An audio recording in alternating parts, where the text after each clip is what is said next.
Welcome to scholar seekers. तो आज का जो टॉपिक है वो है आपका parametric and non parametric test के बारे में। So my question is why we use this test. हम इस टेस्ट को क्यों यूज करते हैं, क्या रीजन है इस टेस्ट का यूज करने का। सो लेट्स डिस्कस दैट फर्स्ट।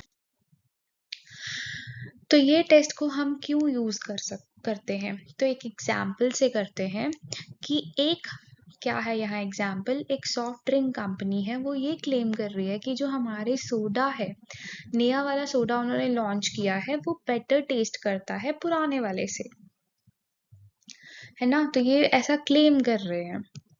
तो यहाँ क्या कर रहे हैं, ये क्लेम कर रहे हैं कि हमारा जो नया वाला सोडा है वो बेटर टेस्ट करता है पुराने वाले से। तो यहाँ अब मुझे क्या करना पड़ेगा, सर्वे करना पड़ेगा इस चीज को प्रूव करने के लिए कि क्या सही में ऐसा है, क्या ये पुराने वाले से सही में अच्छा है। तो हम इन टेस्ट की हेल्प लेते हैं, है ना। हम इन टेस्ट की हेल्प लेंगे और फिर हम वेरीफाई कर सकेंगे हम किसी दो वेरिएबल्स में क्या रिलेशन है उनके बिटवीन, हम वो सब पता करते हैं। हम प्रिडिक्शन बनाने के लिए यूज करते हैं कि फॉर एग्जाम्पल फैशन ट्रेंड चल रहा है, अभी शर्ट का चल रहा है ना, बाद में अब किसी और जीन्स का बेल बॉटम का चल रहा है। तो यहाँ से यहाँ आ रहे हैं ना ईयर वाइज। तो ये ट्रेंड स्टडी करने के लिए भी हम इन टेस्ट का यूज करते हैं, और ये बाकी अदर फील्ड्स में भी यूज होता है, इन टेस्ट का यूज करते हैं हम। So let's discuss these test. तो ये आपका एक है यहाँ पे पैरामेट्रिक टेस्ट और दूसरा वाला है नॉन पैरामेट्रिक टेस्ट। ठीक है, ये सब इसके करेक्टरिस्टिक्स है या की फीचर्स है जो कि हम बाद में लास्ट में कंपेयर करते हैं, पहले एक एक को प्रॉपरली डिस्क्राइब करते हैं। तो अब यहाँ पे है आपका क्या है, पैरामेट्रिक टेस्ट। तो पैरामेट्रिक टेस्ट में जो आपकी डिस्ट्रीब्यूशन होती है वो होती है नॉर्मल डिस्ट्रीब्यूशन, और उस नॉर्मल डिस्ट्रीब्यूशन को गॉसियन डिस्ट्रीब्यूशन भी बोलते हैं। ठीक है, तो ये सेम ही वर्ड्स हैं आपके। तो आपकी नॉर्मल डिस्ट्रीब्यूशन जैसे आप इस इमेज में देख सकते हो कि यहाँ ये प्रॉपर बेल कर्व्ड है और सिमेट्रिकल है। If I'll make a line, मतलब मिड लाइन बनाऊंगी और इसको मैं फोल्ड करके देखूंगी तो ये प्रॉपर सिमेट्रिकल है ना, प्रॉपर सिमेट्री फॉर्म हो रही है, मिरर इमेज बन रही है। तो यहाँ पे हम assumptions बनाते हैं कि हमारा जो डेटा है, एज्यूम करके चलते हैं कि हमारा यहाँ जो डेटा है वो नॉर्मल डिस्ट्रीब्यूटेड है, या क्या बोल सकती हूँ मैं, गॉसियन डिस्ट्रीब्यूशन है। तो इसके की फीचर्स क्या है यहाँ पे, कि यहाँ पे मेरा जो पॉपुलेशन पैरामीटर है वो नोन है। मेरा पॉपुलेशन पैरामीटर क्या है, नोन है। यहाँ पे मुझे पॉपुलेशन के पास्ट नॉलेज है। एग्जाम्पल लेके चलते हैं कैसे, जैसे आपका यहाँ पे क्या है, 28% मैं बोल रही हूँ या 28.6% मैं बोल रही हूँ कि अच्छा एग्जाम्पल लेते हैं, इसको छोड़ो, पहले मैं एज्यूम कर लो तुम्हारा यहाँ पे क्या है, एज्यूम कर लो कि इतने जो है मेल्स की हाइट है इंडिया में, एवरेज मेल्स की हाइट इंडिया में ये है, राइट। तो एज्यूम करा हमने, हमें ये प्रीवियस नॉलेज, हमें ये कहाँ से पता चला, एवरेज कहीं से प्रीवियस पता चल रहा है, तो मैं फिर से अब कुछ नया करूंगी तो ये मेरे को पता है पहले का। तो यहाँ क्या है, मेरा नोन है, तभी पैरामीट्रिक टेस्ट मैंने यूज करा है। अब है क्वांटिटेटिव स्टडी, मतलब यहाँ पे आपका नंबर्स यूज किए जाते हैं, न्यूमेरिकल डेटा यूज किया जाता है कि हाइट या वेट इतना है, टेस्ट में नंबर कितने हैं। ठीक है, फिर उसके बाद है applicable for quantitative and continuous variables. आप तुम्हारे कॉन्टिन्यूस वेरिएबल क्या होता है, जैसे 28.3 फ्रैक्शन और डेसिमल जो जिसमें यूज होता है वो तुम्हारा कॉन्टिन्यूस वेरिएबल है। अगर मैं बात करती हूँ डिस्क्रीट वेरिएबल्स के, डिस्क्रीट डेटा क्या होगा मेरा, जैसे आपकी क्लास में 30 बच्चे हैं, तो मैं ये तो नहीं बोलती ये कभी सुना है किसी टीचर के आपने उससे कि 30.5 बच्चे हैं, तो आधा बच्चा कहाँ से आया? ऐसा तो कभी नहीं होता, राइट? तो ऐसा बिल्कुल नहीं होता है, 30 ही बच्चे होते हैं। तो ये डिस्क्रीट होता है, मतलब काउंटेबल डेटा होता है आपका। तो हमने पढ़ लिया नॉर्मली डिस्ट्रीब्यूटेड है, और यहाँ पे जो मेजरमेंट स्केल्स है आपके, मेजरमेंट स्केल वैसे कितने होते हैं? नोयर से हमें पता है, nominal, ordinal, interval and ratio scale, है ना? ये टाइप के स्केल्स होते हैं आपके। बट इसमें पैरामीट्रिक में कौन से आते हैं? इंटरवल और रेशो स्केल्स आपके आते हैं। पर और नॉमिनल और ऑर्डिनल किस में आते हैं? आपके नॉन पैरामीट्रिक स्केल्स टेस्ट में आते हैं। अब नेक्स्ट है यहाँ जो प्रेफरेबल होता है, लार्ज सैंपल साइज लिया जाता है, क्योंकि वही आपको इंश्योर करता है नॉर्मल डिस्ट्रीब्यूशन के लिए। और यहाँ पे जो सेंट्रल टेंडेंसी मीन को प्रेफर किया जाता है, और नॉन पैरामेट्रिक में हम देखेंगे कि मीडियन को प्रेफर किया जा रहा है। ओके, यहाँ हम प्रोबेबिलिटी सैम्पलिंग लेते हैं। तो आपको पता है, आपने पढ़ी होंगी प्रोबेबिलिटी सैम्पलिंग, फर्दर बाकी टाइप्स भी होते हैं, और उसमें नॉन प्रोबेबिलिटी सैम्पलिंग की जाती है। ये उसके कंपैरिजन बहुत ही ज़्यादा स्ट्रॉन्ग होता है और एक्यूरेट रिजल्ट्स देता है।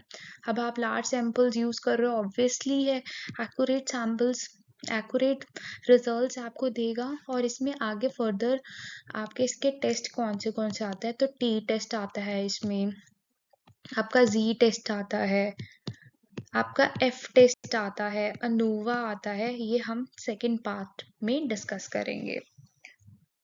अब उसके बाद है नॉन पैरामेट्रिक टेस्ट।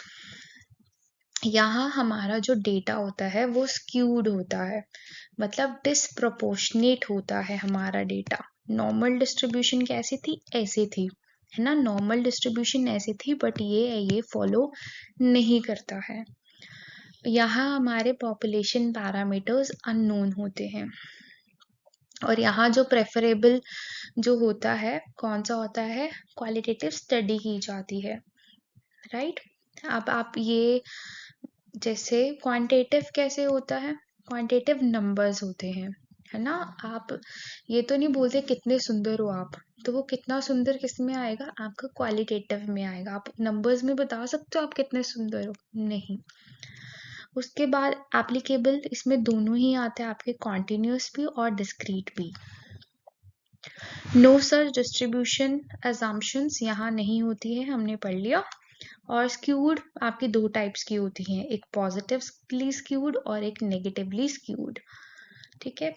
उसके बाद यहाँ पे मेजरमेंट स्केल आपका नॉमिनल है, ऑर्डिनल है। ये कैसे याद रहेगा? नोन से नॉन पैरामेट्रिक टेस्ट है, वैसे ही नो या मेजरमेंट स्केल्स आपके ये वाले यूज होते हैं। मतलब ऑर्डर वाइज रैंकिंग ये सब की जाती है यहाँ पे, ना कि रेशो और इंटरवल स्केल्स का यूज किया जाता है मेजर करने के लिए। यहाँ जो साइज होता है वो मेनली छोटा सैंपल ही लिया जाता है कि हमारे रिजल्ट्स थोड़ा एक्यूरेट आए, ठीक है? यहाँ पे पॉसिबिलिटी हो सकती है कि एग्जाम्पल लेते हैं इसको समझने के लिए कि क्या पॉसिबिलिटी हो सकती है। फॉर एग्जाम्पल मैं किसी स्टेट के बारे में, उनकी इनकम के बारे में पढ़ रही हूँ, तो अब यहाँ पे हो सकता है कि किसी की इनकम बहुत ही ज़्यादा हो, है ना? हमने ऐसा सोचा ही नहीं हो, हमने एज्यूम ही नहीं करके चले हैं कि किसी की करोड़ों में इनकम है, और किसी की एवरेज 30 के है ना? तो इसके अकॉर्डिंग ये तो बहुत ही ज़्यादा वैल्यू आई है, तो इसीलिए हम मीडियन वैल्यू यूज़ करते हैं यहाँ पे। तो मीडियन क्या होती है? आपकी मिडल वैल्यू होती है। जैसे कुछ नंबर सीरीज में आपने पढ़ा होगा, ऐसे कुछ सीरीज चल रही है हमारी, है ना? ऐसे इनकम की सीरीज चल रही है, तो यहाँ मेरी मिडिल वैल्यू क्या हो जाएगी? ये मेरी मिडिल वैल्यू हो जाएगी। ऐसे डिफरेंट फॉर्मूला है, ऑड के लिए अलग है, इवन के लिए अलग है, ठीक है? तो मेरी मिडिल यहाँ सेंट्रल टेंडेंसी मैं क्या लेके चल रही हूँ? मीडियन। उसके बाद यहाँ नॉन प्रोबेबिलिटी सैम्पलिंग यूज होती है, और ये लेस पावरफुल है बट फ्लेक्सिबल क्यों है? क्योंकि यहाँ पे हमारा नॉर्मल डिस्ट्रीब्यूशन नहीं होती है, आई होप आपको ये क्लियर हो गया होगा। इसके बाद इसमें भी टेस्ट आते हैं, फर्दर टेस्ट होते हैं हमारे, राइट? ये भी हम सेकंड पार्ट में डिस्कस करेंगे। तो क्विक रिवीजन में हम कंपेयर भी कर लेते हैं। तो मैंने जैसे बोला पैरामीट्रिक टेस्ट में आपका पॉपुलेशन पैरामीटर्स जो होते हैं नोन होते हैं, है ना? क्वांटिटेटिव होती है यहाँ पे, और ये कॉन्टिन्यूस वेरिएबल पे बात होती है। हमारा जो डेटा था वो क्या था? डिस्ट्रीब्यूटेड था, वेल कर्व्ड था, ठीक है? और उसके बेल शेप्ड कर्व डायमंड, ठीक है? फिर उसके बाद है मेजरमेंट स्केल, मेरा इंटरवल है और रेशियो है, और मेरा यहाँ पे लार्ज सैंपल साइज है।